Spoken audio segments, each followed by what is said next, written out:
What's up, YouTube? PokePrimer here, primed and ready to deliver you our UPL. We are taking on Jack, whose showdown name is one half Scotsman. As you can see, his team's right here. He decided to bring his Mega Gardevoir, his Entei, Thunderous Incarnate, Tangrowth, Bronzong, and the Latias against the team that we brought, being Graceffa, our Mega Diancie, the Human Scolipede, Meta Ridley, the Skarmory, Curtis Haxel, the Haxorus, ZZ, the Hitmontop, and Derp, the Quagsire. So, without further ado, we're going to get into this match. I'm going to leave it on fast speed for once, because this is a very... I'm going to change it to normal speed. It shouldn't take too long. But it's a very long battle, I'm warning you guys right now. This was like almost 50 turns, I think, at least. I think we at least hit 50 turns at some point.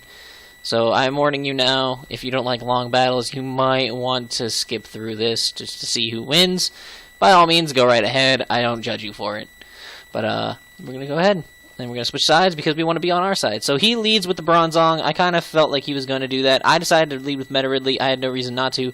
So then I go for my first layer of spikes.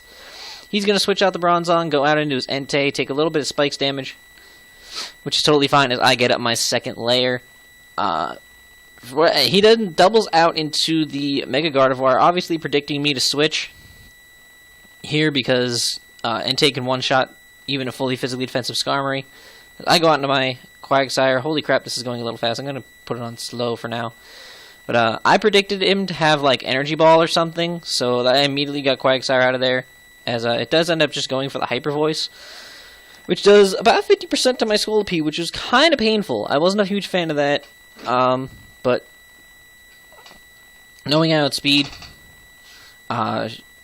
he does go ahead and switch the Gardevoir out into the Bronzong, predicting the Poison Jab, which was a very good prediction on his part.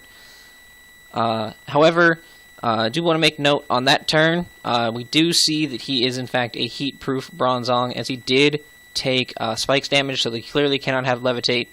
So that was really, really good information to have. So when it comes time later on in the matchup, if I need to, I can Earthquake it and not really worry.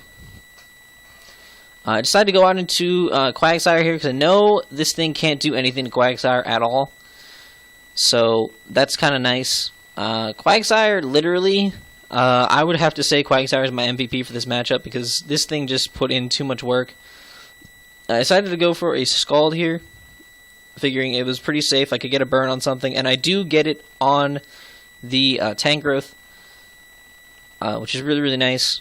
Getting the burn on that thing's really helpful because Regenerator Mons are a pain in the ass to take out. Tangrowth especially. So that would be annoying. I go out to my Haxorus here because I figured this is a good chance to try to set up. And my opponent actually does just go for the knockoff, which kind of sucks. But, you know, what can you do? I go straight for the Poison Jab. I had no reason not to, as he actually goes for the HP Ice. I kind of wish I had gone for the Dragon Dance there to potentially set up a little bit, because then I could have taken him out with the Poison Jab on the following turn and been good to go.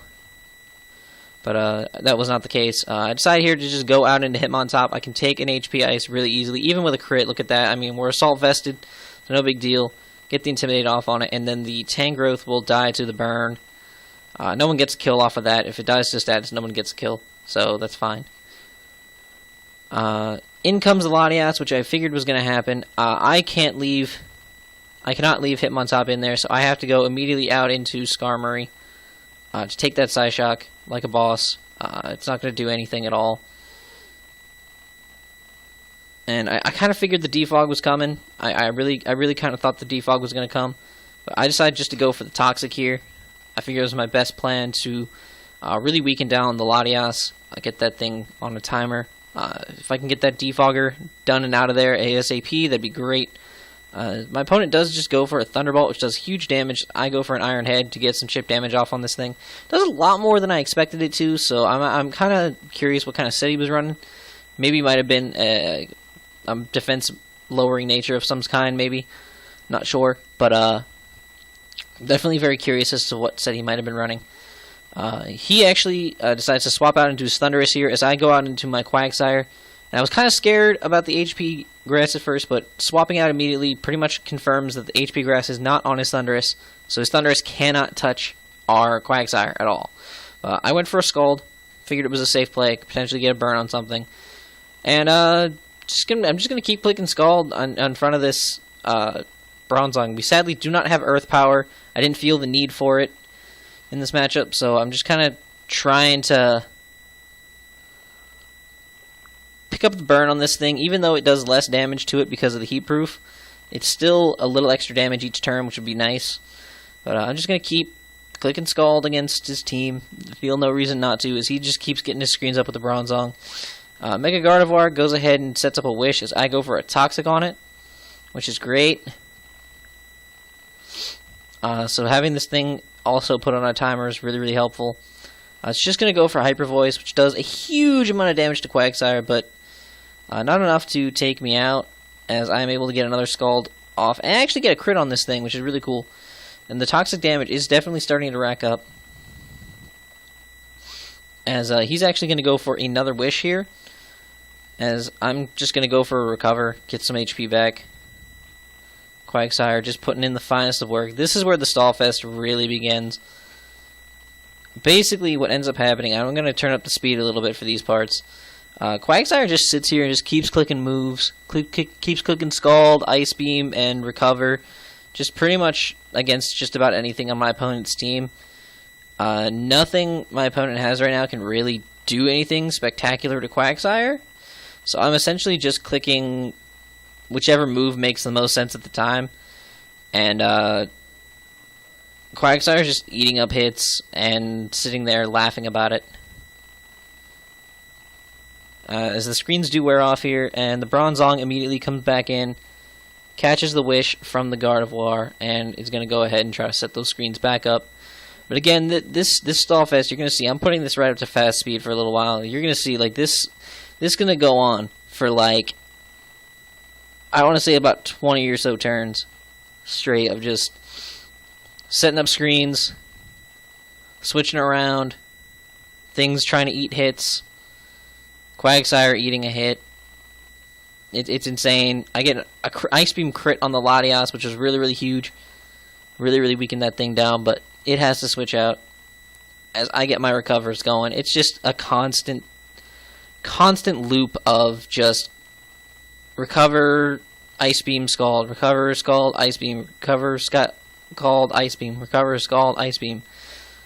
Every turn or so, it was the same, pretty much, trio of moves being used.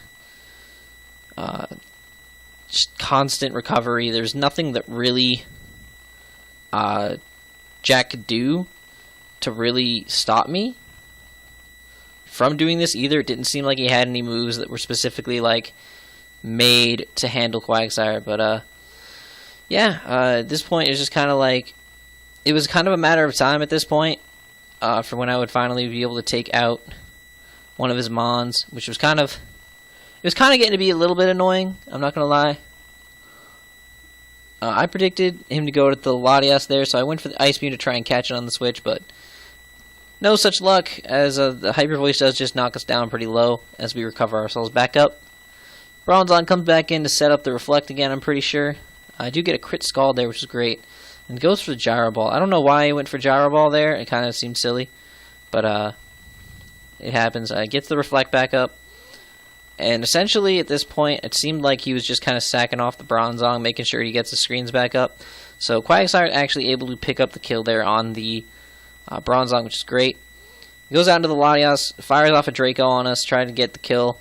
It's not going to work out. I'm going to get an Ice Beam off on that thing, and then the Toxic's going to take out the Latias.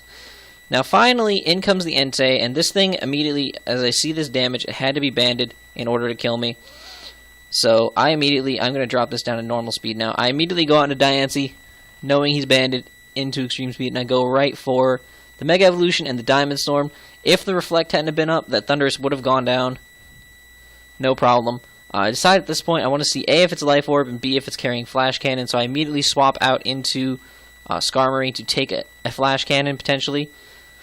As my opponent instead goes for the Thunderbolt and takes out the Skarmory, which is fine.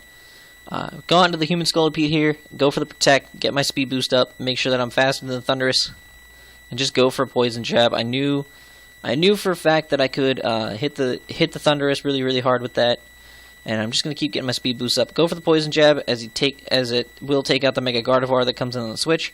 I hid the Earthquake until now. Go for the Earthquake on the Entei and do massive damage, but it's gonna take me out with a Sacred Fire, which is totally okay, totally fine with it. I'm actually now just going to go out into ZZ. ZZ is just going to honestly click Bullet Punch a couple times. Misses the KO a little bit on the Thundurus, is fine. We're going to click Bullet Punch again. We're going to take the Thundurus down. Really good stuff. And then Bullet Punch does, in fact, KO the Entei from this range. Tries to get as much damage off as possible with the E-Speed, but Bullet Punch is going to pick up the win for us in a 3-0 victory in our first actual match in the UPL. I explained it in the team builder why we didn't have a week 1 matchup, but here in week 2 we pick up our actual win, 3-0. So I believe we're sitting at a +6 differential, 2-0 now, so that's just really great. But yeah, it was a good battle. Definitely gonna have to keep my prep on the high end of it to make sure that I can keep winning in this league, because these guys seem like they're very good battlers. So this is going to be a huge challenge for us, and I definitely welcome it. Hope you guys have enjoyed this battle. Please make sure to leave a like down below and subscribe if you haven't already. And stick around for the next weeks in the UPL. Until those times, guys, I'm PokePrimer, signing up.